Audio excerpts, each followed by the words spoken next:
So it's the 15th of May. You've opened up your Section B paper, and this is a question that you see. To what extent is the UK market for instant coffee contestable? Now, obviously, to answer this question effectively, you need to know what contestability is. And so, very simply, contestability is just the ease of entry and exit by new firms into an industry. But what does that actually mean? I'll do that with an example. Now, suppose you're a manager who has been working in a firm for many years and you've been very successful at your job. All right. Now, obviously, because you've been there for so long, the job is no longer a challenge for you, right? So you do it almost second nature, right? You don't do a worse job, you don't do a better job, you just do what's required of you.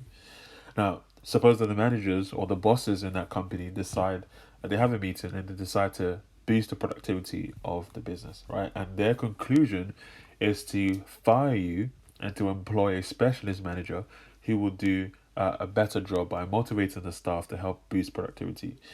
Now, one of your colleagues overhears this meeting and comes to you and says, "By the way, I think your job is at stake, and the managers or the bosses are looking to replace you."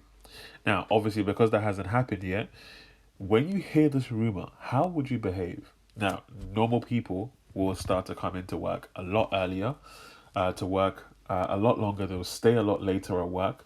They will do everything they can to work effectively. They will support all their staff. They will work above and beyond what's required of them. They will not go down to the bosses to ask for a pay raise because obviously they know that their job possibly is at stake. Now, it's the threat of the potential new worker who will replace this manager. That's what causes them to behave in a certain type of way. That's exactly what contestability is. So it's not about actual competition in the market. It's just the threat or the possible threat of entry into a market and how firms behave. And so if there was two things, two main phrases that you need to address in your answer when you're looking at contestability, it's essentially the threat of entry